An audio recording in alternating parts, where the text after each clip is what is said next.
তিস্তা নদীর তীরে ৪৮ ঘন্টার অবস্থান কর্মসূচি নিয়ে আরও জানাতে কুড়িগ্রাম থেকে আমাদের সাথে সরাসরি যুক্ত হয়েছেন সহকর্মী ওয়াহিদুজ্জামান তুহিনের কাছ থেকে জানবো বিস্তারিত। তুহিন, জানাবেন যে 5টি জেলায় 11টি পয়েন্টে এই অবস্থান কর্মসূচি শুরু হচ্ছে আজ থেকে। তো কুড়িগ্রামে কয়টা নাগাদ শুরু হবে এই কর্মসূচি, আর কেমন সাড়া দেখছেন, সব মিলিয়ে আর কি তথ্য আছে আপনার কাছে জানাবেন। সাথে আসলে সারা বলতে এটুকু বলতে পারি যে দুপুর 2টা নাগাদ যদিও মূল অনুষ্ঠান পর্ব শুরু করবে এই নদী বাঁচাও আন্দোলনে।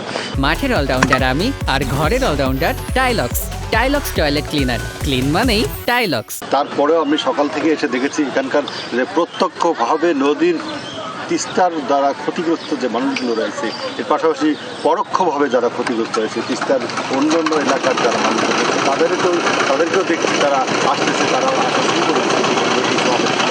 এখানে দেখেছি যে তিস্তার পাড়ে একদম তিস্তার কোল ঘেঁষে যে কিছু শহরাঞ্চলগুলো রয়েছে, বালু রয়েছে, সেখানে তাঁবু টাঙানো হয়েছে, সেখানে মানুষজন ইতিমধ্যে আসা শুরু করেছে। এখানকার মানুষজন যদি জানাচ্ছিলেন যে আসলে তাদের প্রত্যাশা ছিল যে বিগত সরকারগুলো যে তিস্তা নিয়ে যে খেলা করছে, তিস্তা নিয়ে যে তারা তাদেরকে ধোঁকা দিয়েছে, এরকমের তারা দাবি জানাচ্ছিল যে আসলে বর্তমান যে সময়টা এসেছে তাদের যে তারা যেমন 24-এর আন্দোলনের দেশকে যেমন তারা স্বাধীন করেছে, আবার তারা এরকম একটি আন্দোলন তারা বেগবান করে তারা তাদের ন্যায্য হিস্যা আদায় করতে পারবে। তাদের দাবি যে তাদের যে আন্তঃনদী কেন একটি দেশ কেন তারা তাদের কাছে জিম্মি হয়ে থাকবে এই নদীর পানি, সেটি তারা জানাচ্ছিল। তারা জানাচ্ছিল যে আজকের এই প্রোগ্রামের মাধ্যমে তারা জানিয়ে দিতে চাচ্ছে যে আসলে আন্তঃনদীর কোনো অধিকার একটি দেশে থাকতে পারে না, এটি আসলে সমস্ত উজান এবং ভাটি সমস্ত মানুষের অধিকার থাকবে, এরকমের প্রত্যাশা নিয়ে তারা মানুষজন এসেছিল। আমরা দেখেছি যে